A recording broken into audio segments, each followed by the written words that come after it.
Looking down at her boss's desk, Purity was indeed satisfied with her work. Once again, she had managed to outdo herself and complete a given task in a short amount of time. She smiled at herself as she walked away from her boss's desk, knowing that she had placed a very important contract on his desk, even though he was 2 hours late for work.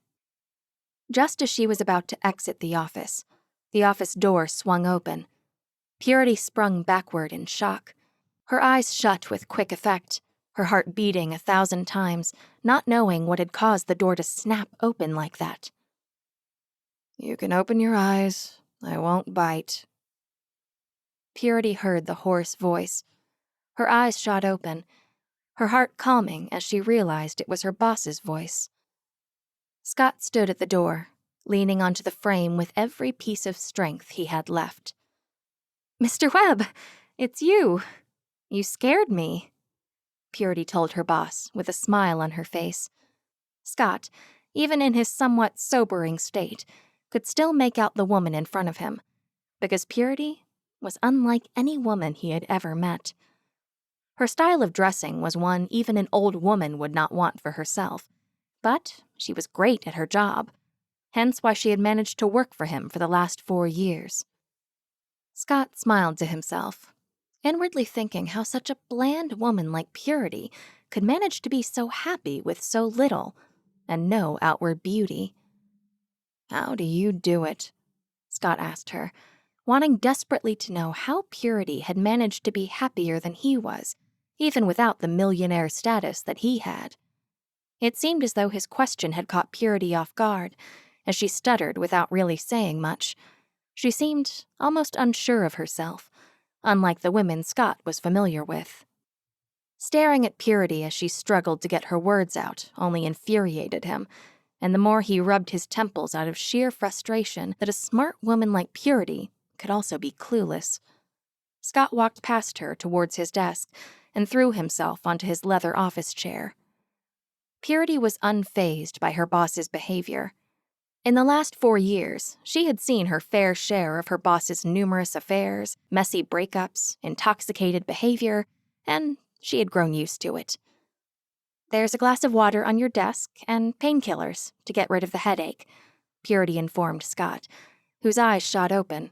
And surely, there it was, the glass of water and the painkillers. He smiled at her, pointing his index finger at Purity and shaking it. "How is it that you always know what I need?" Scott asked Purity. Clearly, she was shy as she looked away from him. "Well, I saw a tabloid this morning of, well, you at the club, so I put 2 and 2 together." Purity did not have to explain any further. Scott knew just what she was trying to say, all without trying to upset him. His escapades around the city of London were nothing new to everyone who knew him, and often the tabloids took advantage of that. "You should stop reading those tabloids and take time for yourself," Scott informed Purity. Still looking away from Scott, she played with her fingers, anything than to look her boss in the eyes. "I do take time for myself, sir," Purity informed her boss, but Scott was not buying it. For the past 4 years that Purity had worked for him, she had shown no sign of having a life of her own. Rather, she had been absorbed in being the best employee she could be. Throwing his hands in the air, Scott had given up once more. There was no way that he could help her, as she was unwilling to change. "Okay, suit yourself. In the meantime, can I please get the collection contract?" "Right in front of you, sir." Purity looked back in her boss's direction and pointed at the document in front of him. On his desk was the contract, with his favorite pen right beside it. Looking up from his desk, Scott smiled at Purity.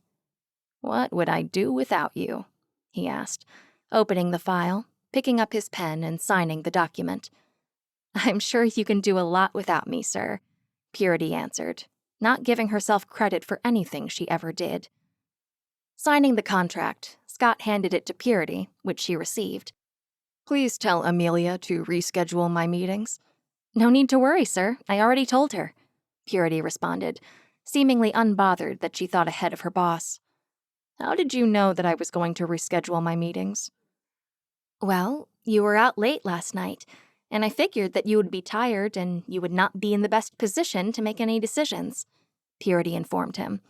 And Scott sat on his chair, stunned that there was a woman who understood him more than he understood himself. Well, thank you. Scott thanked Purity once more for going out of her way. No need to thank me, sir. I am simply doing my job, Purity responded and turned on her heel, only to stop and turn back and face her boss. Also, Bianca called, Purity informed her boss. Scott raised his eyebrow, knowing that there was trouble brewing nearby. What did she say? She saw pictures of you at the club, entertaining another woman. I must say she sounded very upset. Should I send her flowers, a diamond necklace, and a sorry card? Purity asked him. Scott smiled, knowing that she had done this more times than he could count. Yes, Purity, send her that. Maybe she'll stay out of my way for a few days, Scott commented. This caused her to smile at her boss. Sure, sir, I can do that. She smiled, turned on her heel once more, and exited his office. Walking into her own office, Purity felt exhausted. Dealing with Scott's drama was a 24-hour job, and she had to be informed at all times. There was a knock on her door, causing Purity to turn and face it, and there Amelia was. Hello, Miss Fixer-Upper, Amelia joked, and Purity smiled at someone who was her closest friend in the office. I am not a fixer, Purity corrected her friend. Amelia walked into Purity's office and stopped right in front of her. Yes, you are. You practically organize his life for him because he can't get anything together, Amelia commented. Purity's hand quickly came over Amelia's mouth. Don't say that about him. He might hear you, Purity warned her friend, who quickly removed Purity's hand from her mouth. Oh, he won't. Plus, his office is across yours, and those doors are thick to keep all the sounds in from all the women he's been doing in there, Amelia spat out, her words causing Purity's eyes to widen in shock. You have no proof of that, Purity exclaimed, her reply causing Amelia to roll her eyes at her. And you're telling me that you've never caught Mr. Webb making out with a female in his office? Amelia's question had come as a shock to Purity, catching her off guard. I am afraid I cannot answer that, Purity responded. And by saying that, you have just answered my question. Yes, you have caught our boss with multiple women in his office making out. That's not true. I simply chose not to answer your question, Purity defended herself. Why? Amelia, it is ridiculous. We cannot be talking about our employer like that. If he finds out, we could lose our jobs. Purity stated the obvious, and this only made Amelia smile. Well, I would certainly get fired, but not you, Amelia pointed out. No, we would both get fired, Purity corrected her friend. She stopped as she saw that Amelia was staring at her. What? Purity asked her best friend. You are so oblivious to everything happening around you. If there was one person whose job was secured, that person would be you. You're not serious. Yes, I am, Purity. Mr. Webb can't function without you. It's so obvious to everyone except you. But I guess it's normal. You're always so selfless that you don't realize just how important you are to this company, Amelia stated, and her words caught Purity off guard, causing her to stop what she was busy with and stare at her friend. Surely you don't mean that. Mr. Webb is smart, with multiple fashion qualifications and experiences under his belt, as well as— Before Purity could continue further, Amelia interrupted her. You see what I mean? You can't even say anything bad about another human being if you tried. Amelia smiled at her friend, who stared at her with a confused expression on her face. What? Is there something on my face?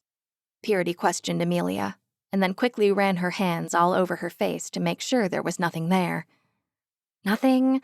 Just something that crossed my mind, that's all," Amelia responded to her, but her sly smile was enough to make Purity wonder what it was that her friend was thinking. "Are you sure?" Purity questioned Amelia, who flashed an innocent smile at Purity. The girl had wicked thoughts, and it bothered Purity that she could not get her head wrapped around it. Without warning, Amelia walked towards the exit of Purity's door. As she was about to leave, Purity stopped her. "Yes?" Amelia replied. "Where are you going? I thought you could help me with a few things," Purity asked her friend. "I wish I could help, but your boss, Mr. Webb, wants us all to work as slaves," Amelia muttered, not exactly thrilled about the idea of having to work rather than being on her phone.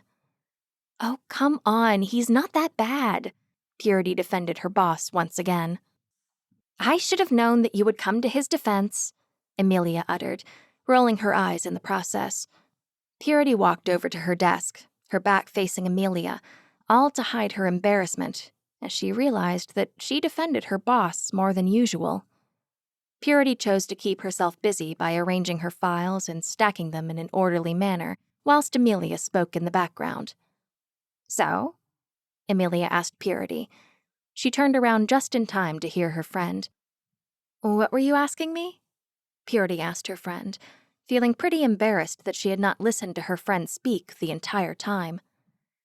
"The girls and I were thinking of going out tonight, and I thought that maybe I should—" "Thank you for the offer, but I'm afraid I have to turn it down," Purity replied, returning to her filing. She had lost count of the number of times she was offered the chance of spending time with her other colleagues, but, as always, she had declined. "You should not overwork yourself like this," she heard Amelia say. And deep down, Purity knew that her friend was indeed right. But then again, working hard was all she knew. It created the kind of stability that she needed. "I understand what you're saying, but maybe one day I might take you guys up on that offer," Purity replied, making sure to keep her back facing her friend at all times. "Sure, and I will be here waiting for you to agree, one of these days," Amelia informed Purity, and then exited the office. Silence filled the office, and it was then that Purity felt the loneliness hit her at her weakest spot. Deep down, she knew that offering Amelia to help her finish filing was far from the truth. In reality, what she needed was the company. Not the company of a crowd, in a bar, getting drunk, but she needed a friend like Amelia to speak to. Although Purity kept her life private from the world, she didn't mind occasionally allowing Amelia into it. Chapter 2. The Deed. Prologue. Purity was well aware that she only had an hour left to get her boss's formal suit at the company's warehouse.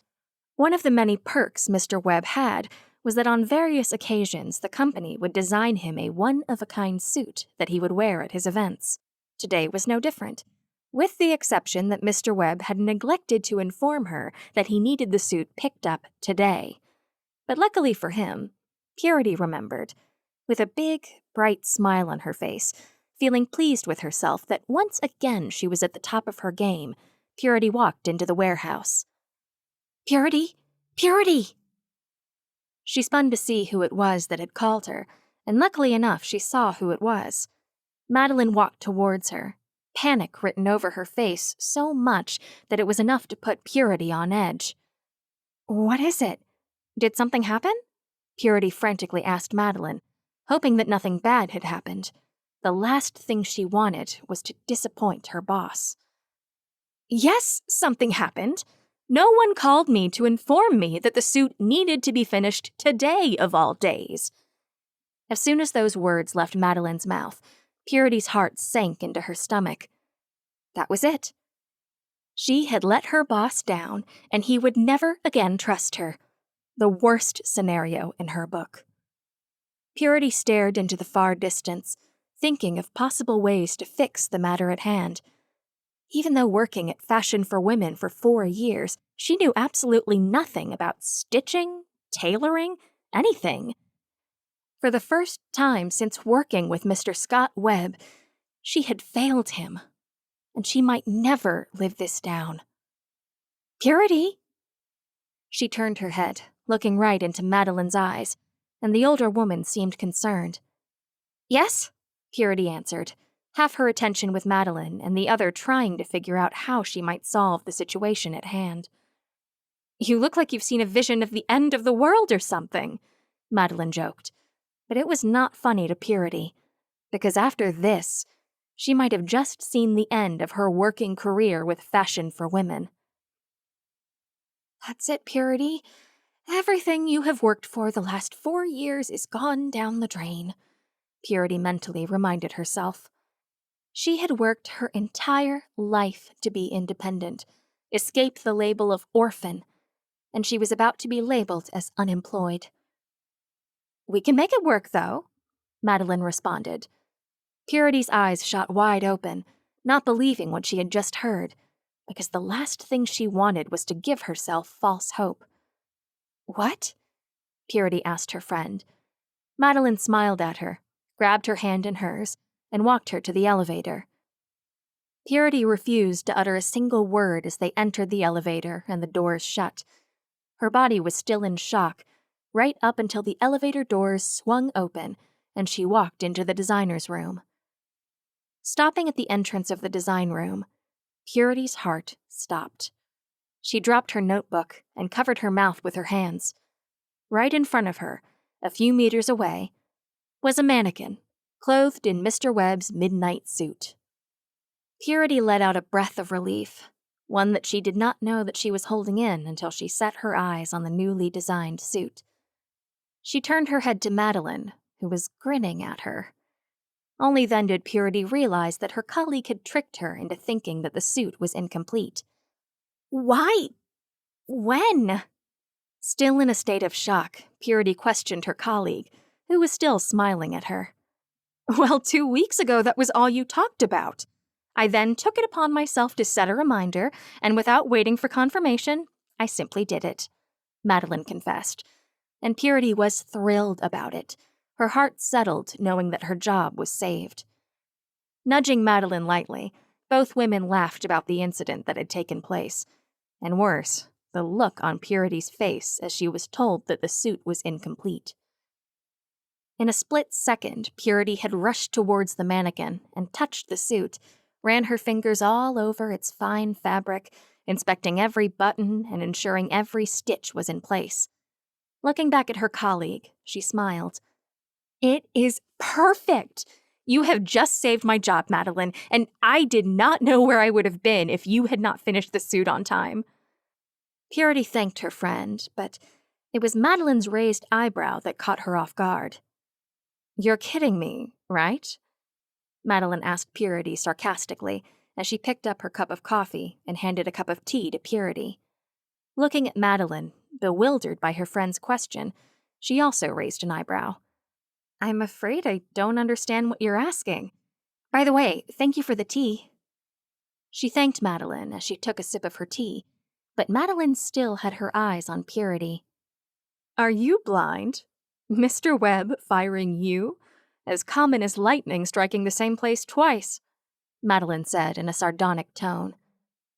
"That statement is false. Lightning can indeed strike the same place twice," Purity corrected Madeline, in which she smiled and rolled her eyes. Purity sipped her tea, but she could not help but wonder what Madeline had meant, and it bothered her. Even as she watched Madeline carefully as she placed the suit on a hanger and in a garment bag, she could not get the idea out of her head. "What did you mean by what you said earlier?" Purity asked her colleague, who zipped up the bag and then looked at Purity with a smile on her face. "You're too innocent to see that Mr. Webb cannot fire you, even if the bastard—" "Hey, don't say that about him!" Purity jumped to her boss's defense. "You see what I mean? You are so innocent that you try to defend him, even in his absence. Look, basically what I am trying to say is that Mr. Webb needs you. I mean, look at the guy. He leeches off of you," Madeline stated. She looked irritated. and Purity could not understand why. No, he does not need me. Amelia said the same thing, and I think that you both have lost your minds. Purity cracked a joke, hoping that it would lighten the mood between them. But the saddened look on Madeline's face indicated that she had not found the joke funny at all. You need to stop going above and beyond for people like Mr. Webb, because he doesn't even care for himself. The guy is probably either stoned or hungover right now. You don't know that. But I do know that he was out in London's most exclusive clubs last night, drinking as if it were his last day on Earth, Madeline stated, and even Purity could not argue with that. She was aware that her boss was out till the early hours of the morning. Here you go. Madeline handed Purity the garment bag containing the suit. Purity took the bag and smiled at her friend, looking into her eyes as she took the garment bag. He's not a bad man, Purity defended her boss, and the look of sadness washed over Madeline's face. I know he's not. It's you that I'm worried about. Without saying another word, Madeline exited her office and left Purity at the center of the design room by herself. Bianca, for the last time, can we get this over with already? Scott tried explaining to his now ex-girlfriend that he was through with her, but it seemed as though a breakup was not a part of Bianca's plan for them. You can't just break up with me. People are going to laugh at me. Bianca raised her voice. If there was something that Scott would not miss about Bianca, it was her shrieking voice and vanity. The media will find another interesting story to write about, trust me, Scott stated, walking back to his desk as he tried to distance himself from Bianca. No, they will not. They are going to hound me at every turn and ask me about you, Scott. Look, we can make it work, because you mean everything to me and nothing can ever change that, Bianca stated her claim. He placed both his hands inside his designer pants and focused his attention solely on Bianca as he studied her. I mean everything to you. Yes, you do, and I can't leave you for anything in the world, Bianca pleaded. Scott smiled. He was not used to seeing this side of Bianca. The Bianca he knew would never beg. Rather, she was proud and arrogant. How does 15,000 pounds sound? Scott asked Bianca, his voice apathetic as he looked at her. Make it 25,000 pounds. One of those expensive diamond necklaces, and we're set, Bianca replied, smiling as she was pleased with herself. Crossing his hands over his chest, Scott smiled at himself. He was familiar with women like Bianca. It came with the territory for him. I'll have my PA send you the check, as well as your diamond necklace, Scott promised her. With one last smile, Bianca turned on her heel and walked towards the exit. Just as she unlocked the door, standing right in front of her, was Purity, with her hands raised, about to knock on the door. Good morning, Miss Bianca. I was not aware that you would be here today, Purity responded, always with a cheerful smile on her face. Hi, Purity. Bianca greeted her with a smug look on her face, one that made Purity feel out of place. Bianca leaned closer to Purity's ear.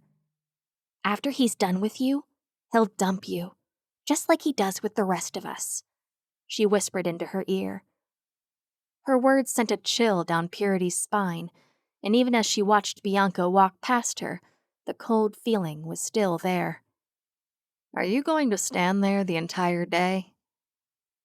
Purity looked ahead of her. Mr. Scott stood, leaning on his desk, his hands across his chest and smiling at her. Deciding to push Bianca's words away, Purity smiled as she entered her boss's office. Good day, Mr. Webb. And how are you doing this lovely day? Let's just say I have 25,000 pounds less in my bank account, Scott confessed, and the look of recognition appeared on Purity's face. I'll prepare the check for her as soon as I'm done. But you have a function tonight, Purity reminded him, and Scott's eyes grew wider. I forgot about that, Scott exclaimed, slamming his hands on his desk.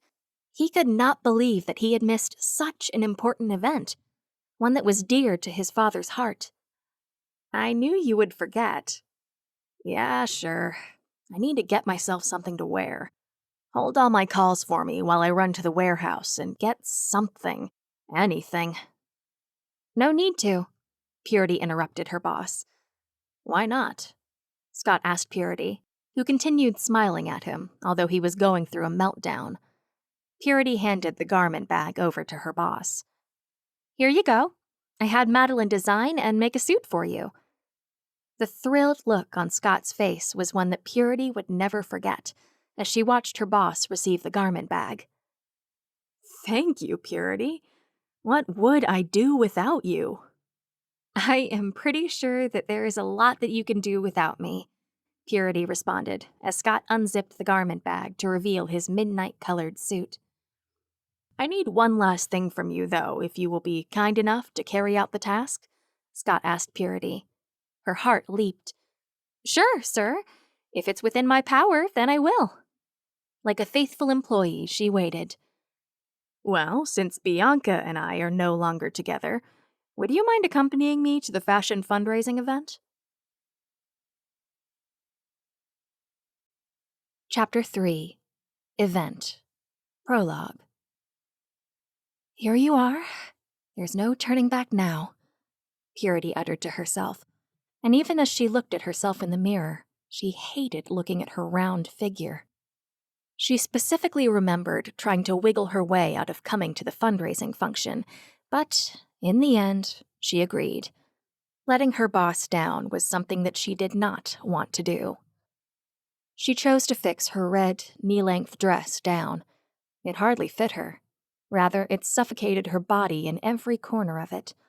Having Mr. Webb hand her his card had felt like a dream come true. He trusted her, but unluckily for her, having a limitless card meant nothing when all of the stores only had size zeros to begin with. Purity turned her attention to the bed where her phone rang. She quickly ran towards it and answered the phone without looking at the caller ID. She knew that it was none other than Mr. Webb. "Hello, Mr. Webb," Purity answered, almost out of breath, and excited that her boss was on his way to her little apartment to fetch her. He was on his way to her house, no doubt about that. She could hear the roaring of his Rolls-Royce Phantom 7. "Hey, Purity, I am so sorry to disappoint you, but I will not be coming to get you tonight," Scott informed Purity, his tone of voice filled with no emotion, as always. Disappointment filled Purity. Her heart felt as though it had been ripped from her chest, but she had to be strong. "Sure, it's okay, sir, and I understand." Purity chose to lie, because deep down she was disappointed. "Sure, my driver is on his way." "But sir, hello?" There was no use in trying. Her boss had already ended the call, and not long after, there was a honking of a car, and she knew that the driver had arrived. The drive to the hotel was not that long, but to Purity, it seemed as though it was forever. And the thought of Mr. Webb not fetching her etched deep into her memory. She felt a tight grip in her heart. "No need to be upset about this. He is just your boss, and you are just an employee," Purity reminded herself mentally. She had accustomed herself to doing such for as long as she could remember. Besides, she liked the idea of being hidden from the crowd. "We're here," Mr. Webb's driver announced. Of course, Purity did not need to be told that they had arrived when she was part of the planning for the charity function. "Thank you," Purity responded, and stepped out of the car. Upon stepping out of the car, Purity quickly regretted her decision, as the cold wind blew, and she had no coat to keep her warm. She quickly ran towards the steps and walked through the hotel doors, and again, she was reminded of the contrast between her world and that of her boss. The chandelier above her glistened as the light from its bulbs shone on it, and Purity could not remember when last that she had seen something so beautiful. "You are late," Mr. Webb's voice came through, forcing Purity to look away from the chandelier and return to the real world, where nothing was ever magical. She tried to smile at her boss, But with one hand in his pocket, no smile on his face, she knew that her boss was irritated. "Good evening, sir. My apologies for being this late. It's just that," Purity told her boss from across the room, only for Mr. Webb to interrupt her with his no-nonsense tone. "No need to explain. My driver told me that the car caught a little bit of a problem," he explained himself, his attention elsewhere, probably scouring for his next mistress. "Thank you, sir." "You are welcome. Follow me to the ballroom," Mr. Webb informed her, and walked away without waiting for Purity. She followed behind her boss, or rather ran after him as his long legs covered more space than hers did. The doors swung open, revealing a packed ballroom filled with all sorts of people. Everyone looked rich. She was used to seeing people of a different class, those that are more distinguished than her. But when she looked up, Mr. Webb was gone, and she was all alone. Her insecurities flared up once more, seeing countless women in their expensive and fine-fitted dresses. "Thank you so much for helping me. You have no idea how much this means to me." One of the servers, whose name was Darcy, thanked Purity, who had helped her clean up and load the dishes. "It's no big deal. I needed to be away from the crowd anyway," Purity confessed. She had spent her entire night overlooked by everyone, and worst of all, Mr. Webb was nowhere to be found. She had watched proudly as Mr. Webb had given his heartwarming speech, the very same speech that Purity had helped him write, and after he had gotten off the stage, he had disappeared. "He's probably found another one of his mistresses to warm his bed," Purity kept thinking to herself. The thought of her boss being in bed with yet another woman was one that she dared not think about. "That's it! We're all done!" Darcy clapped her hands together, excited that her work was done, with the help of Purity. "Yes, we are. I have to go now, and it was a pleasure helping you." Both women said goodbyes to one another. Purity left the kitchen and was on her way out of the hotel to catch a taxi, but she stopped as her phone vibrated in her pocket, and she looked at the caller ID. "Yes, Mr. Webb?" Purity answered her phone with lightning speed. Gripping onto her phone, Purity's heart stopped as she heard her boss's distressed voice coming through the phone. His words were slurred as he pleaded for help. "What is your room number?" Purity asked Mr. Webb, and within seconds she had gotten his room number and was in the elevator, heading towards his penthouse. To her surprise, the door was open, and immediately she entered. "Hello?" Purity called out, but there was no reply, and the lights were out. The place seemed as though it was an abandoned home. The light coming from the far end of the room of the penthouse was enough to alert Purity to her boss's location. Sprinting towards the room, she paused. At the foot of the bed, on the floor with an empty glass of rum in his hand, was her boss. His eyes were shut, and there was no sign of movement, and this sent Purity into panic mode. "Mr. Webb?" Purity beckoned. But still there was no movement, and without thinking she walked up to him, got down on her knees, and shook him. Her heart softened as soon as she heard Mr. Webb grumbling, and his eyes shot wide open. "I am a wreck," Mr. Webb joked in a low voice, and his mouth reeked of rum. "I'll be back. I'll get you a glass of water," Purity informed her boss, quickly running towards the kitchen. She grabbed a bottled water from the fridge and ran back to his room. "Here you go." Purity lifted her boss into a sitting position and helped him drink his water until he was done. "I think I need to get you into bed. That way you can get ready for work tomorrow. Okay?" Purity asked her boss, but he kept quiet, and a tear fell from his eyes.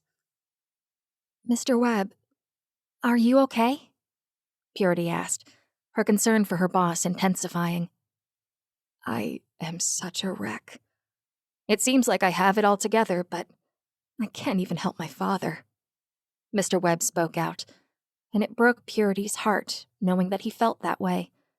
Not many people were aware that his father was battling pancreatic cancer. Therefore, Scott was to take over the company completely. "I understand how you feel, Mr. Webb." Without warning, Purity stepped back as the bottle of rum was thrown against the wall. There was a loud smashing sound, and then shards of glass scattered everywhere. Still in a state of shock, Purity covered her mouth as to stop herself from screaming, but unfortunately for her, a shriek escaped from her mouth, alerting the boss of her presence once more. As Scott turned his face, he was met with a frightened Purity, who had her hand over her mouth. He was overcome with shame that in his effort to relieve himself of his frustration, he had scared his most trusted employee. Ashamed of himself, he got off the floor, on his knees, one hand holding onto his bed so as not to fall over. He faced Purity and looked into her eyes. "I am sorry. I don't know what came over me," Scott apologized, but even as Purity relaxed, he could still see that she was shaken by his actions. "It's okay, Mr. Webb.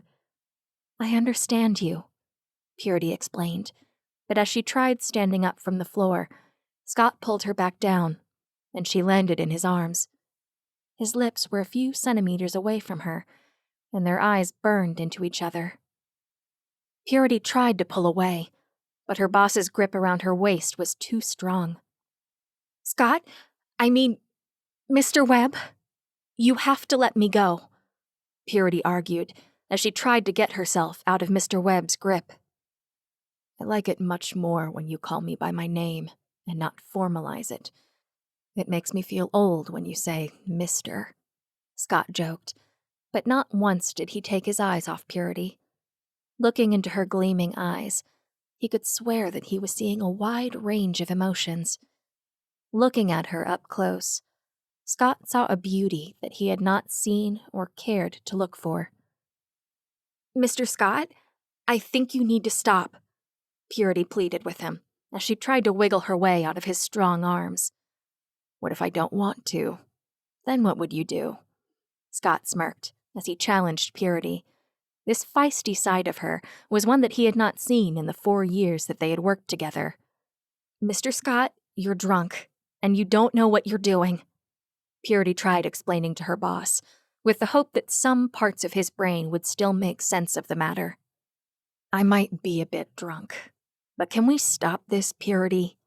Scott gritted his teeth, looking into Purity's eyes as his own filled with tears. "Stop what?" she asked him, confused about her boss's actions, deep down knowing that people of Mr. Webb's class did not entertain people like herself. "Stop the pretending. I see the way you look at me, with lust in your eyes.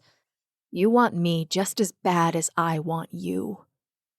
His words shocked Purity so much that she stopped trying to get herself out of Mr. Webb's embrace and just stared at him. "Yes, Purity. All these years I have seen the way you look at me, and I feel the same way too. Perhaps all I needed was the alcohol to get it out of me," Scott confessed to her.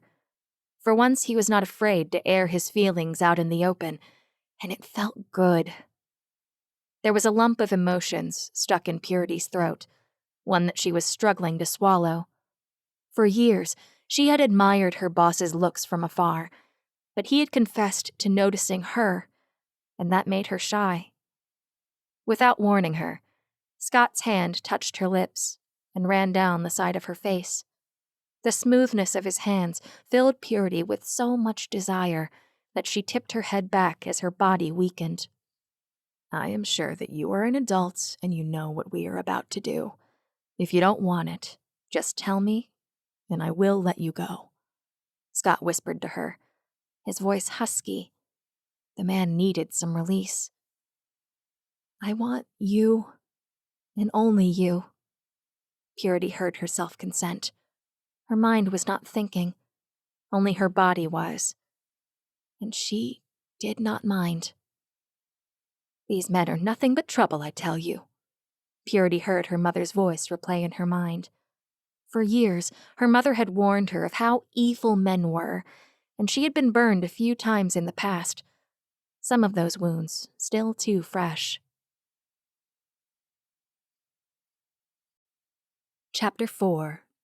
Job. 1 week later. Never had the office felt this empty before. It had been an entire week since Mr. Webb had come back to the office, and everyone wondered why.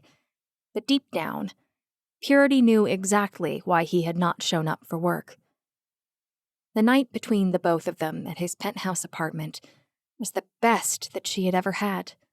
To feel Mr. Scott's hands over every part of her, and the best was having him fill her until he released and finally dropping beside her. Their night was followed by 2 extra rounds of lovemaking, and Scott wrapping his arm around Purity the entire night. Luckily for her, things had not been awkward in the morning, seeing that Scott had left before Purity got up from bed, and left her breakfast. "If you keep staring at that desk, you might just burn a hole into it." Purity spun around, only to find that it was her friend, Amelia. Quickly, Purity put up a brave smile. There was no need for her to show her emotions for the world to see. "Hey! Hi! What are you doing here?" Purity asked her friend, who raised a questionable eyebrow at her and raised a few documents in the air to show Purity. "I am here to drop these here, since your boss refuses to show up for work the past week. He must be wasted after that charity function you attended," Amelia commented. Purity could feel her cheeks redden, so she turned her back to Amelia and pretended to arrange Mr. Webb's already arranged table. "You should stop thinking bad about him all the time. He's not that bad."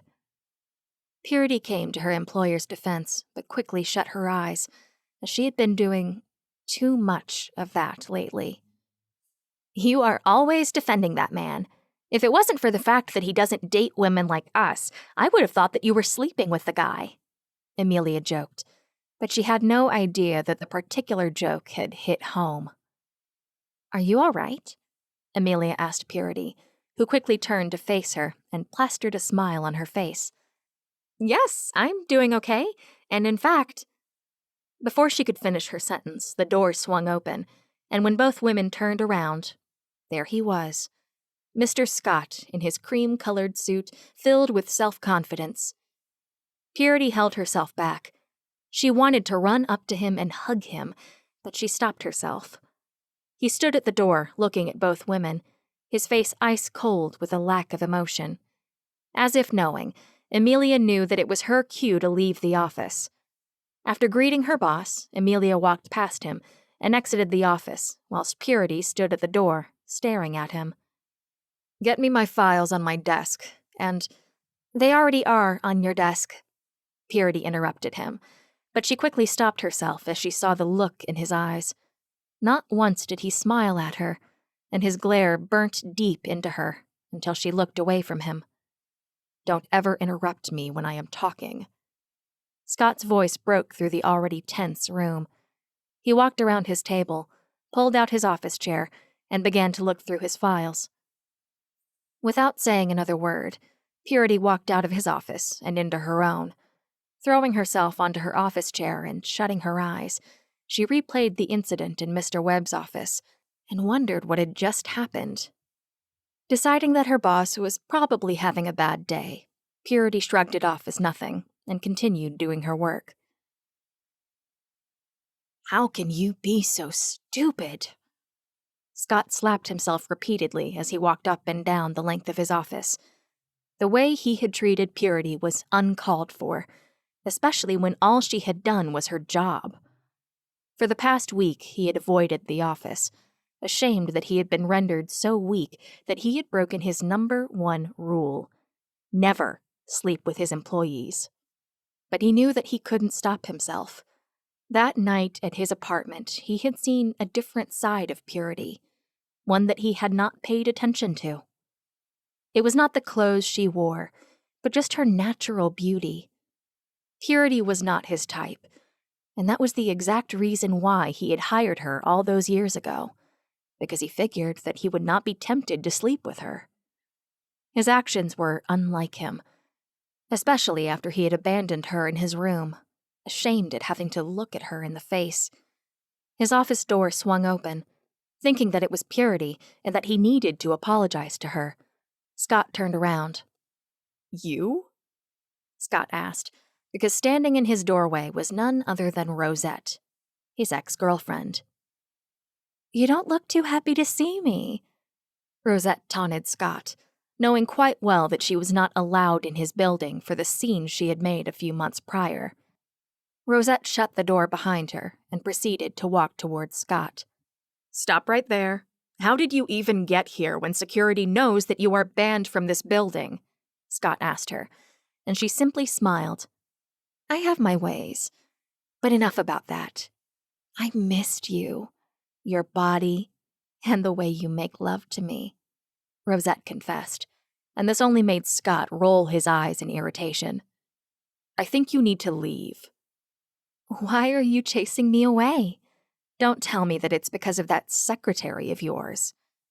Her words rung in Scott's ears so loud that it almost deafened him. "What? I don't understand what it is that you're saying," Scott asked. Rosette simply smiled and played with her hair. "I don't know. I simply think that you don't want me because you're sleeping with her." "Calm down, Scott. Don't let her play you," Scott thought to himself. The last thing he wanted was for Rosette to sell the story on a tabloid and ruin Purity's reputation. "Are you crazy? You think that I would ever date a woman like Purity? I mean, look at her. She's not even attractive." Scott raised his voice, his words making his mouth sour as he spat them out. "Well, because I thought—" "Don't you dare think anything. Purity is not my type of woman. I would rather sleep with a dead dog than with an ill-fit woman like her," Scott spat out, pausing and realizing what he had just said was utterly untrue and vile. But the smirk on Rosette's face was enough for Scott to know that is just what she had wanted from him. 6 years later. Purity looked up at the shiny skyscraper, and its length was truly astounding. Not to mention, it hurt her to look up at it. "You have one chance. If you screw this up, oh well, you're through," Purity told herself, as she took in a deep breath and entered into one of the most expensive buildings in Canary Wharf. The atmosphere was not what Purity had expected. The interior of the building was far grander than she had thought, and everyone wore suits. And even as she walked past most of them, she could smell their expensive scented fragrances filling the space. "Excuse me, how may I help you?" Purity quickly turned her head, only to meet face to face with an older man. His green eyes pierced into Purity's own eyes, but his smile was enough reassurance to know that he was kind. She remembered a time when she had to smile with everyone she met. The only difference was that her smile was genuine, and she had loved her job. She quickly removed the memory from her face. There was no use remembering the happier days, because it would only make her sad. She raised her hand to shake the man's before her, not forgetting to show her pearly whites. "My name is Purity Evans, and I'm a candidate for the position of PA to the finance exec." The man paused, looked at her from head to toe, and smiled. "My name is Pascal.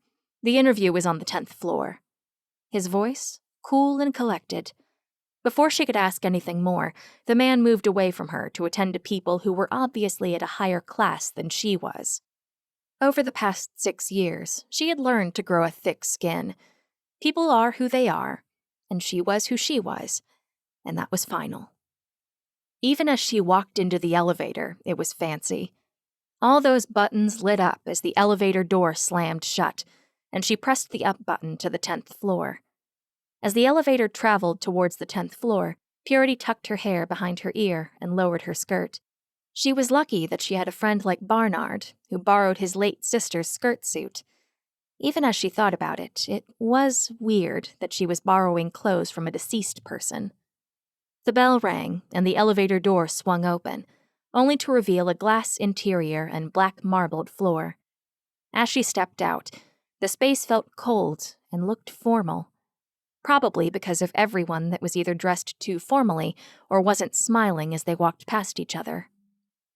"Are you the new applicant?" someone asked her, and as Purity turned around, she faced a short woman with red hair. She too looked unhappy. "Good morning. Yes, I am the applicant," Purity answered, feeling embarrassed that she could not answer a simple question without stuttering. To her surprise, the shorter woman smiled at her. "Don't worry, dear. Everyone gets nervous on their first day. My name is Bertha, and I make coffee for these rich snobs," Bertha joked, and Purity smiled. Finally, someone with a sense of humor. "My name is Purity Evans." "Well, nice to meet you, Mrs. It's Miss Purity. I'm not married." "It's okay, my dear. You're still young," Bertha joked. "By the way, I know that you were supposed to be doing an interview, but there's no time for that. Mr. David is in a meeting. Go in there and just take notes for him, okay?" "Okay," Purity responded. "Down the hall, first door to your left," Bertha explained, and Purity did just that. Deciding to go against the doctor's orders, Scott had made it a point to come to work, even though his cold had weakened him. His body was weak, his eyes red and his voice hoarse, but that was not enough to keep him from coming into the office and presenting the fine work he had done. "As you can all see, profit has tripled, and we are hoping that this next collection will be better than the last." Scott presented his findings as the projector reflected the charts onto the whiteboard. Even as the discussion continued behind him, he only had eyes for his achievement. The conversation behind him continued, but if there was one sound that annoyed him most, it was the sound of the door sliding open, a sign that someone was late. Irritation quickly clouded him as he played with his temple as though he was preparing himself for his outburst.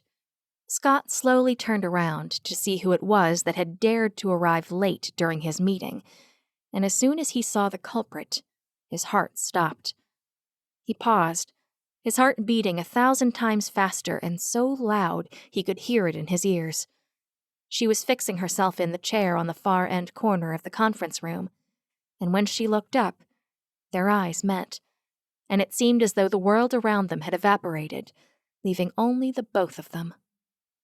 Even as Purity sat far away from him, he could still see her brown eyes, her pupils widening as she too must not have expected to see him. 6 years. That was when he had last seen her. One day he had ignored her after a blissful night of lovemaking, and the next day, she was gone. Now here she was, 6 years later at his new building, in his conference room. "Mr. Webb, are you okay?" someone asked him. Without looking at the person, Scott smiled, not once looking away from Purity. "I am quite fine, actually. This meeting is adjourned," Scott ordered, and anyone with a brain knew that it was fruitless to argue with him. Therefore, they all packed up and began to leave.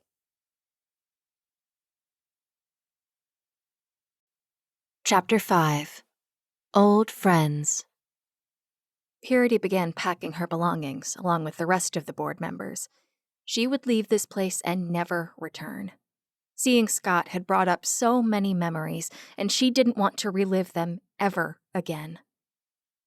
"Miss Evans, please, stay." Scott's voice echoed through the room. Or was it just her imagination that amplified his voice so much that it put fear into her and froze her on the spot?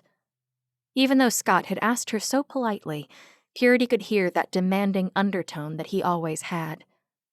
Scott had waited for the entire room to clear up, and as soon as the last member left, he was ready to take his pound of flesh. "What are you doing here?" Scott asked, her back still facing him. And just as she picked up her notebook, she bolted for the door. But Scott had gotten there before her and blocked her exit. Purity knew that no matter how much she had wanted to push Scott away, it would not work. Scott was a foot taller than she was, more masculine and broad-shouldered, putting her at a huge disadvantage.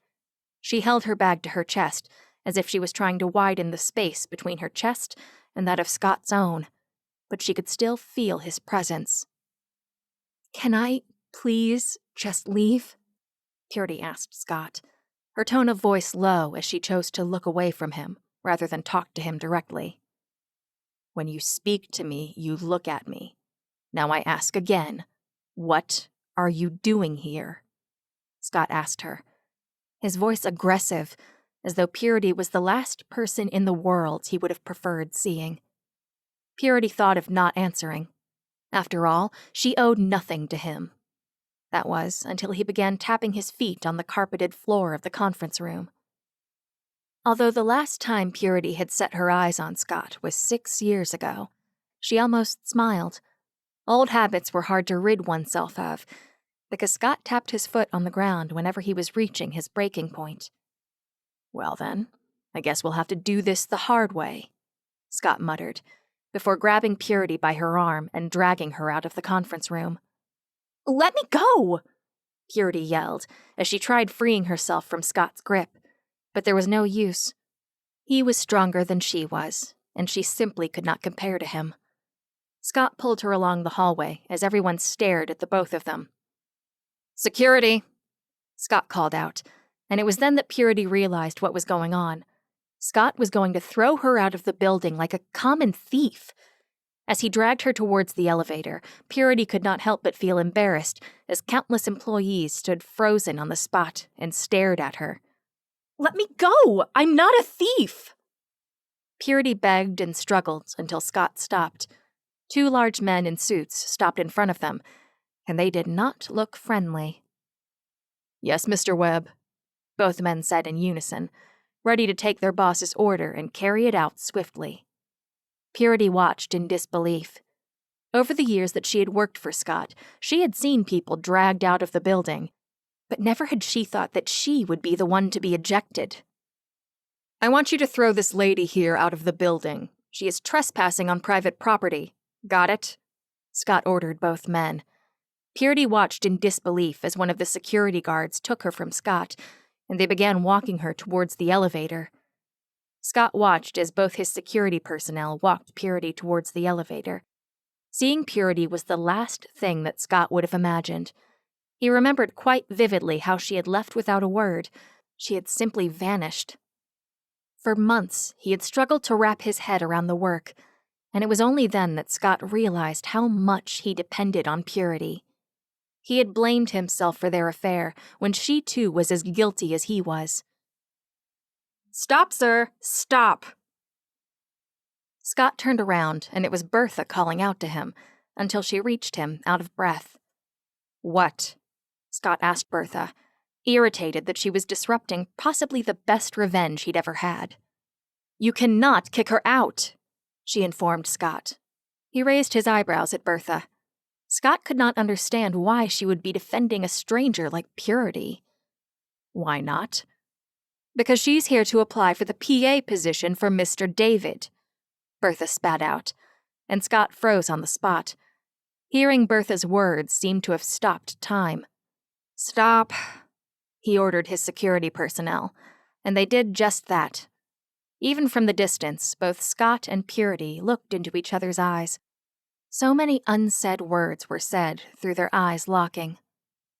"Follow me to my office," Scott ordered Purity. Still shaken by the recent event, she shrugged herself out of the security personnel's grip. Scott faced Bertha, lowering his mouth to her. "Tell David he should find himself another PA," Scott whispered into her ear, and poor Bertha's eyes widened in fear. "But, Mr. Webb, that's impossible. She was meant for Mr. David, but I mistakenly sent her into your conference." Bertha stopped herself. The look Scott gave her indicated that in no way was he interested in what she had to say. "Okay, sir, I will do just that." Bertha obeyed without arguing any further. The last thing she wanted was to go against Scott, who had the power to fire her on the spot. "Follow me to my office," Scott ordered Purity, before walking away from her.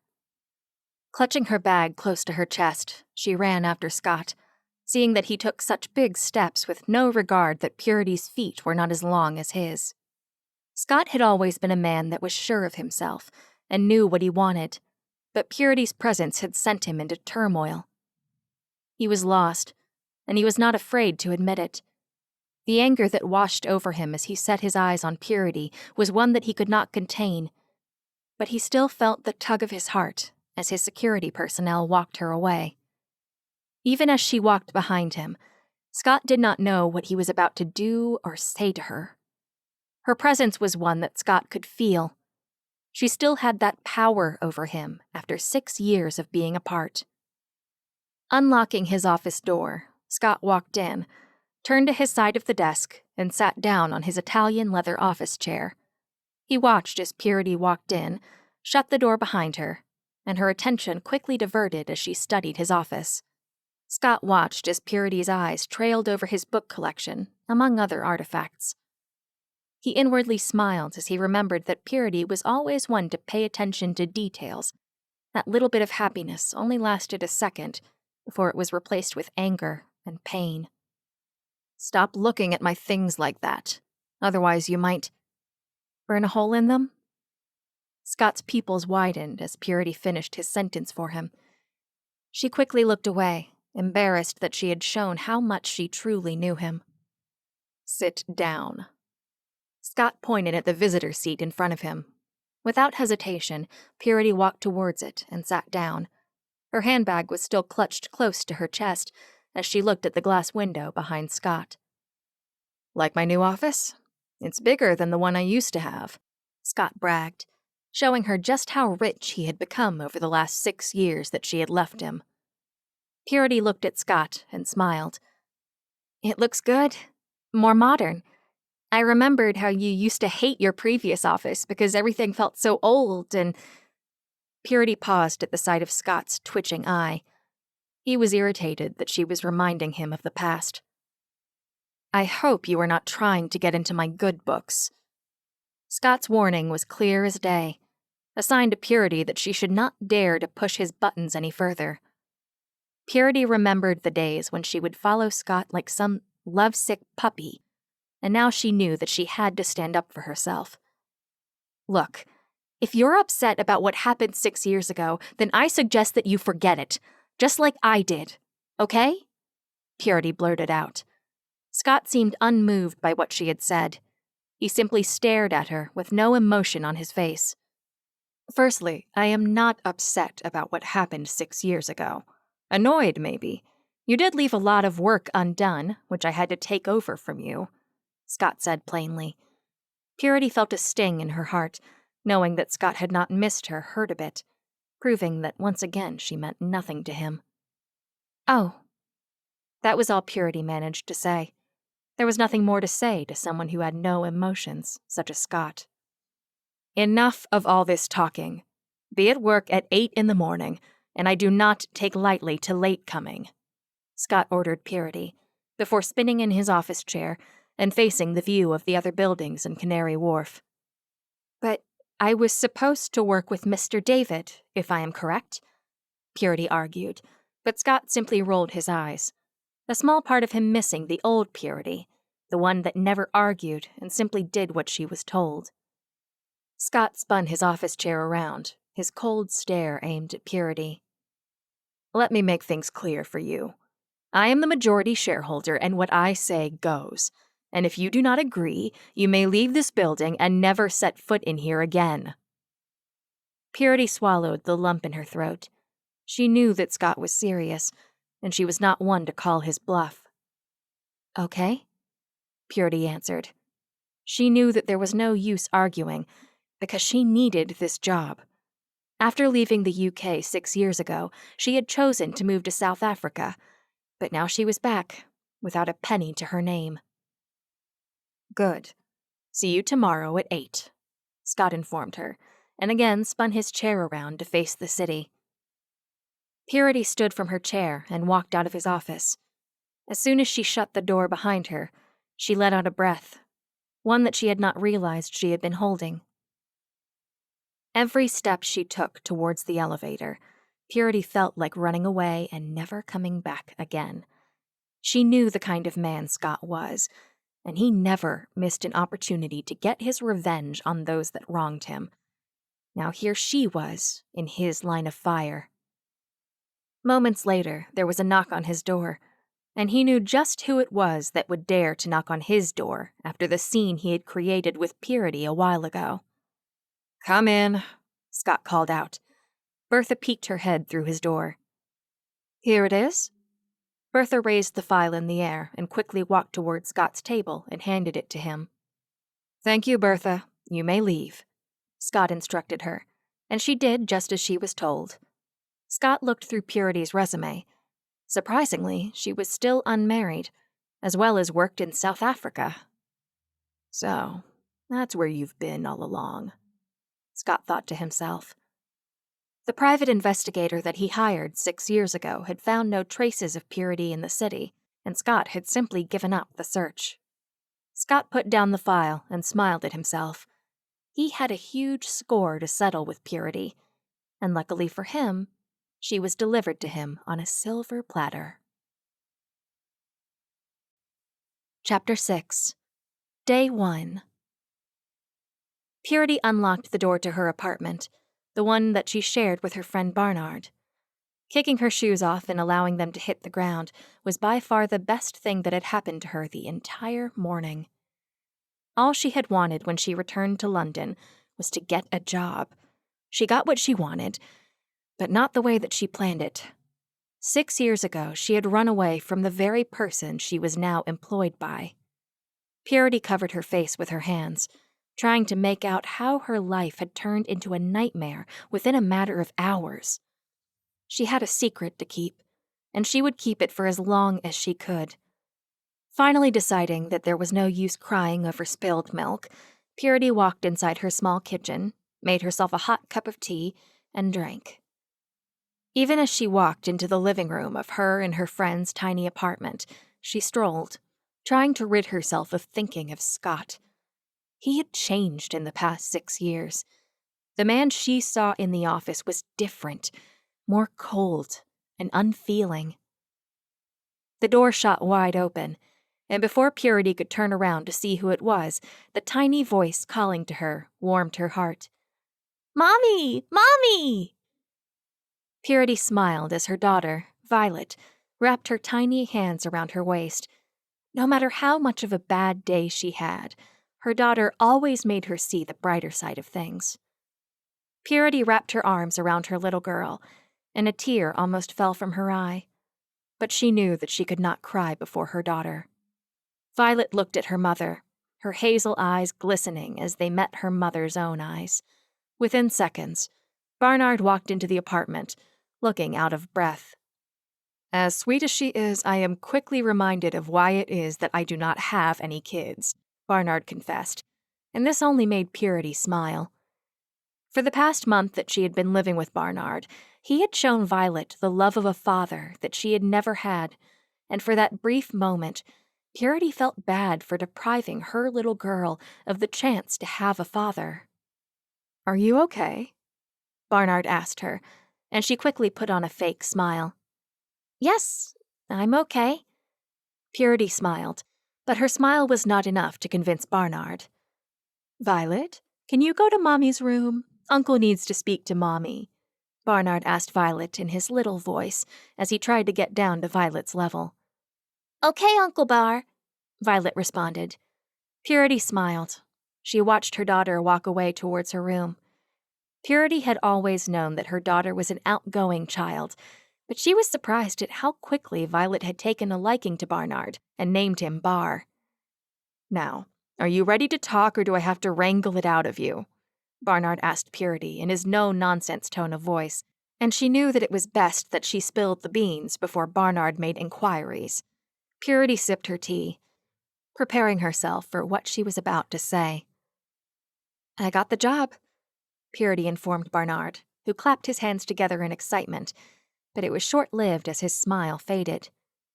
"You got the job after searching for one for weeks, and now you don't even look excited about it," Barnard stated. "How can I be excited when I'm back where I started?" Purity lashed out, quickly looking behind her to make sure that her daughter was nowhere in sight. "I don't understand what you mean." "I got the job, but my boss, he's Scott Webb," Purity confessed. She did not need to explain any further, because the sheer look of shock on Barnard's face was enough for her to know that he understood what she was saying. "Scott Webb? Violet's father?" Barnard whispered, when in essence he already knew the answer to his question. "Yes? Who else?" Purity asked her friend. "What are you going to do about it?" Barnard asked her the million-dollar question, the one that Purity herself had no clear answer to. She looked up at her friend, worry evident in her eyes. "For now, nothing." "I am not going to tell him about Violet," Purity told her friend, who was not one bit surprised by her decision. "What's the reason for you not telling him about his daughter?" Barnard asked her. For as long as he had known Purity, she had never revealed the reason why she had simply run away without telling Scott about her pregnancy. "Scott has the power to take Violet away from me. She is all that I have, and I will not allow him to take her from me," Purity confessed. Deep down, she hid her true reasons for her big secret. "I will not force you to do something that you are not comfortable with, but as your friend, I have to tell you this. Think about what it is that you are doing.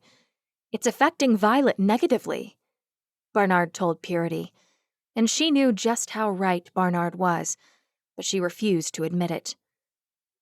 "I have to get Violet ready. We will talk later."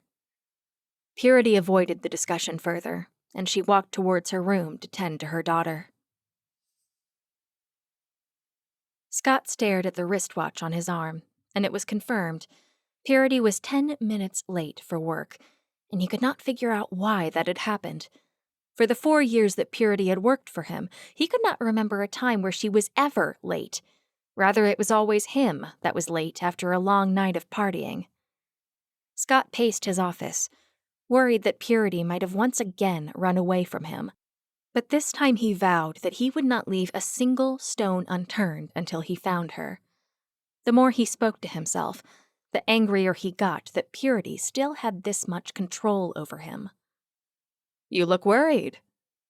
Scott turned his attention to his office door, and there David was, smiling at him. There were days where Scott felt like slapping the smirk off David's face, but every time he tried, he was reminded that they were in an office space with people who respected him. "What are you doing in my office?" Scott asked angrily as he walked towards David. The two men faced each other. "Well, I simply came to visit you, and the PA that you took from me." David teased Scott, who balled his hands in a fist beside himself. He knew he had to stay calm, otherwise there would be a fight inside his office.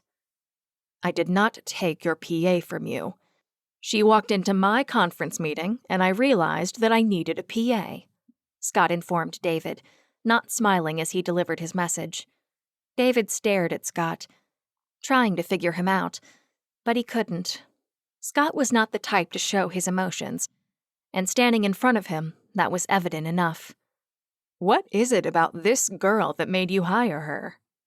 "I don't understand what you are getting at," Scott asked, suspicious as to why it was that David was asking him all these questions. "I just find it strange that for a brief period you fired every PA that you hired over the past few years. Then you stopped working with a PA.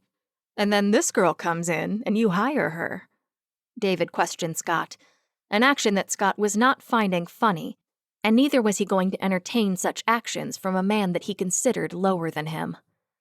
With his eyes twitching from frustration, just about to take action, Scott's door swung open, and before both men, Purity walked into the office.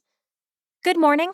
My apologies, I really—" Before Purity could finish her sentence, David interrupted her.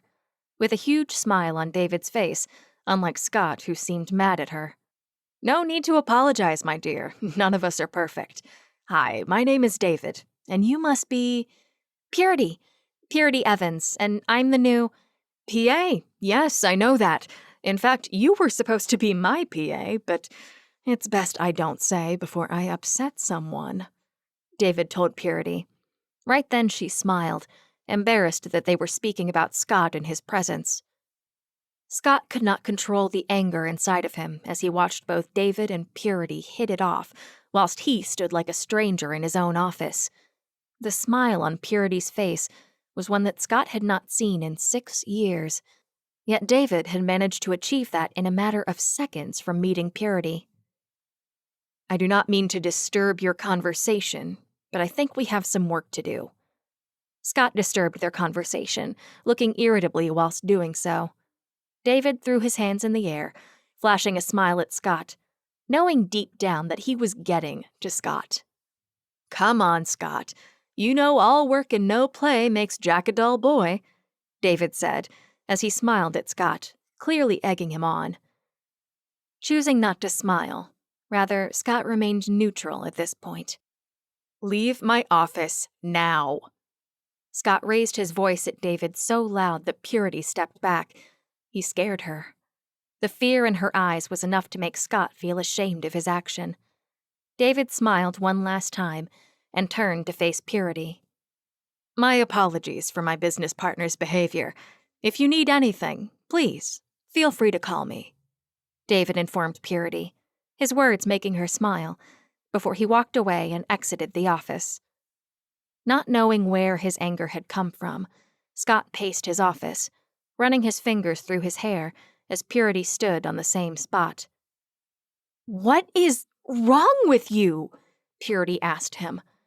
She raised her voice, coming as a shock to Scott, who could not remember a day that Purity had ever raised her voice at anyone. "What?" Scott asked her, still amazed that the little shy Purity that he once knew could raise her voice at him. "I said, what is wrong with you? I admit that I'm late, but that did not mean that you should be mad at Mr. David. The poor man was just trying to be nice. Maybe he could give you a few pointers on being nice to people." Purity sternly spoke to Scott. She had no fear in her eyes, and not once was she afraid to take Scott on. "I see you have grown wings. Get back to work before I clip them off." Scott's warning was clear, and even as Purity read into his facial gesture, she knew that he had no problem getting rid of her. She watched Scott walk around to his side of the desk and sat down on his big, black leather office chair, his aura oozing confidence so much that it filled their office space. "Take a seat." Scott pointed towards the empty seat opposite to his own, the smile on his face showing Purity just how much power Scott knew he had. Without hesitating, Purity walked towards the chair and sat down. "Get ready, because we have a lot of work to do. I hope you still know how to do your job properly," Scott questioned her, his voice low but his eyes burning into hers, as though he was trying to provoke her. She had known Scott for quite some time. She was well aware of his tricks and how he manipulated situations to his advantage. Purity smiled. Shock appeared on his face, but he quickly hid it. "Too late there, Scott. I have seen all that I needed to see," Purity thought to herself as she smiled inwardly. "Of course I know how to do my job properly. Not once did you complain about my work, in the office and out of the office," Purity replied, her reply setting off a nerve on Scott's side. Chapter 7. New Life. 3 days later. 6 years ago, working for Scott was never something that Purity considered difficult, and his disorganized way of doing things had never bothered her, until now. As much as she had wanted to quit the job because of Scott's unrealistic demands, Purity knew that she needed this job. After all, Violet was depending on her, dearly. Standing in the copy room, Purity leaned against the copy machine. Her legs were about to give in, and her heels were not helping matters at all. Shutting her eyes for just a second, she hoped it would help her relax, right before Scott ordered her to run some more errands for him. "You lasted this long? You must be a keeper."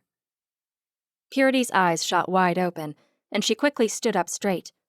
To her surprise, it was none other than Bertha, leaning at the frame of the door. "Oh, Bertha! Sorry, I didn't know that you were standing there." Purity quickly apologized, turning away from Bertha and realizing that all her copies were done. "You are one special woman. Do you know that?" Bertha told Purity. Upon hearing Bertha say those words, Purity spun around to face the older woman. I beg your pardon? Purity asked her, to whom Bertha responded with a smile on her face. She walked closer towards Purity, looking at her in the eyes as though she was studying her. I knew you were special from the first time you stepped into this building. Just something about you, that's all, Bertha told her, and her smile grew. I still don't understand what you're trying to say to me, Purity asked, still confused as to what message Bertha was trying to portray. You have managed to do what others could not.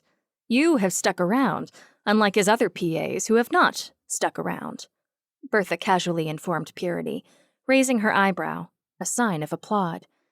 Oh, I was not aware of that. To be honest, I don't know whether I should be happy or not, Purity told Bertha. She then turned around and retrieved her copies from the copy machine, but before she left, Bertha stopped her. You're doing a great job. Just don't get distracted. Not all these men are as good as they appear to be. Purity smiled as she walked past Bertha, but the entire time she walked towards her boss's office, she could not help but be bothered over what Bertha had said to her. Purity did not need such warnings, because 6 years ago she had fallen into the hands of the same man that she now worked for. Are you okay? She was seemingly startled by the young woman that approached her, and it was only then that Purity realized that she was standing in the middle of the office hallway, simply gazing into nowhere. Yes, I'm okay. I just had a lot on my mind, Purity explained, her reply seemingly enough for the young woman, and she simply walked away. Even as Purity stood before Scott's office, she clutched the pile of copies close to her chest and exhaled the breath that she was holding in. Everything is going to be all right. Just breathe in, Purity assured herself. As she unlocked the door to Scott's office, her heart stopped. Seated on Scott's lap, behind his desk, was none other than Rosette. Purity caught the pile of papers before it fell to the ground. The most shock she had ever felt was when she sat down on her toilet 6 years ago and found out that she was pregnant. But other than that, it was this moment. Rosette slowly stood up from Scott's lap, her eyes burning into Purity's own with a smile on her face, almost taunting Purity. Hi, long time no see, Rosette greeted her as she walked around Scott's table and made her way towards Purity, and stood right in front of her. So, you won't welcome me? Rosette asked her. Using all her restraint, Purity smiled at Rosette, a smile that was hard for her to pull off. Good day, Rosette. Indeed, it has been a long time since the two of us have crossed paths, Purity told her. She could see behind Rosette as Scott fixed himself up. There was no need for Purity to ask what had happened here between the both of them. It was all evident. Anyway, I have to leave the both of you to finish with your work, Rosette informed Purity, making sure she mouthed each word carefully. She turned away from Purity as she turned her attention towards Scott, who had somewhat fixed himself. Oh, and Scott? Call me when you're not so busy, Rosette told Scott. She turned her attention back to Purity, smiled one last time, and walked past her, her heels clicking along the way. The door shut behind her. There was a sudden silence in the room, one that even made Scott feel unaffordable. I can explain.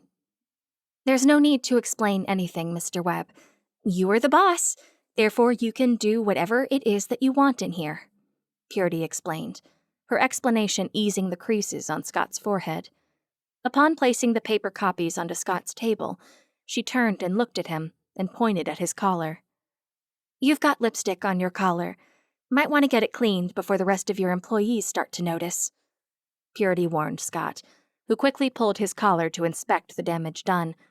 As soon as Scott saw the red lipstick on his collar, he tried to hide it away, feeling embarrassed at the scene that had taken place not long ago. Before Scott could explain things further, Purity was already at the exit, and by the time he tried to call her back, Purity had walked out already. Even with her job on the line, Purity knew that she had to step out of work and make her way to her daughter's school. The school had called her and informed her that Violet was feeling unwell. Without informing Scott, Purity rushed out of the office as she made her way to her daughter's school, with her heart pumping inside her chest the entire time. The thought of something bad happening to her little girl scared her, and with that, moving to a new country, it made matters all the worse for her. After fetching little Violet from school, Purity could not help but look back at her little girl and smile, hoping that it would cheer her little girl up. Carrying her daughter in her arms as they boarded the train to her workplace, another thought entered her mind. She contemplated how she would keep Violet away from prying eyes, because children were not allowed in the workplace. "Where is she?" Scott scolded 2 other female staff standing in his office, and neither of them answered. Rather, they both looked at the carpet beneath them to avoid looking into Scott's furious eyes. He was beyond upset with Purity. For the past 3 hours he had been looking for her, and she was nowhere to be found. This sent Scott off the edge. Never had he given any of his employees as many chances as he had given Purity, and it was beginning to show. "Get out of my office now!" Scott yelled at both women, and by the time he looked up at them, they had left his office, and that was for the best. By the time he turned his attention towards his door, there she was. Purity stood at the entrance of his office, eyes wide open and mouth trembling. "Since you have made a habit of exiting this office without permission, you might as well enter my office without permission," Scott taunted Purity. She walked into Scott's office, nearly dragging her feet as she walked towards him. "I can explain," Purity uttered, but the irritated look on Scott's face was enough to scare her into silence. "Then explain to me why you were out of the office for more than 3 hours when I needed you to get done with my work," Scott yelled, his voice echoing throughout the entire office. "Don't tell him about Violet, or he might find out the truth," Purity warned herself mentally, because she knew just how much damage this would cause. "Well, she was with me." A deep voice spoke up from behind Purity that left even her shocked. Immediately, she turned around, and there Mr. David was, staring at her with a smile on his face. "What?" Scott asked Mr. David, because he was as surprised as Purity was, although deep down she was thankful for what Mr. David was doing for her. She could not understand why it was that he was helping her. Mr. David turned his attention away from Purity, placed his hands into his pockets, and walked toward Scott's front desk. "It was entirely my fault. I needed something done downtown, so I figured, since you stole my secretary from me, perhaps I could borrow her for one favor," Mr. David explained, but his explanation did nothing to relax Scott's anger at that very moment. Rather, it only made him madder. "How dare you take my assistant without informing me beforehand?" Scott raised his voice even louder than it was before. "Scott, I think you should lower your voice. Your door is open, and many of your employees are walking past that door. You wouldn't want them to see you like this, would you? I mean, the top boss acting like an animal." Mr. David taunted Scott, and for a split second it appeared as though sense had come back to him. "David, I think it is best if you leave my office now," Scott told Mr. David, his voice lowered but still concealing all the anger behind the calmness. "Okay, I will, but please, don't take your anger out on Purity. She was only obeying my instruction," Mr. David begged Scott before he exited the office. Now that Mr. David had left the office, there was only Purity and Scott, looking at each other dead on. Never before had Purity been afraid of Scott as she was now, because the man before her was a complete monster. "This better be the last time that you disappear when I need you. I left the files for the new designs on your desk. I want them done and no questions asked. Understand?" Scott warned her.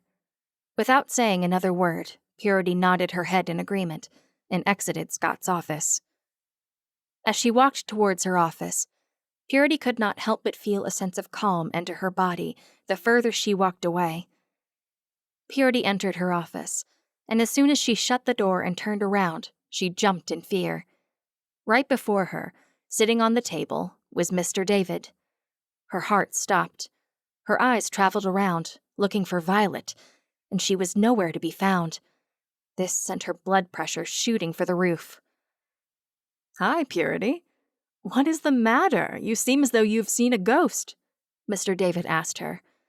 Even though she was worried, Purity knew that it was best that she not say a word to Mr. David. The rules of the office clearly stated that children were not allowed in the office, yet she had no choice but to bring her daughter into the office and hide her. "Oh, you see, thank you for helping me get Mr. Scott, out of my hair." Purity thanked him. Meanwhile, her eyes scaled her office space, looking for her daughter, but she still could not find her. "You're welcome. Scott tends to be a pain in the... You know what I mean.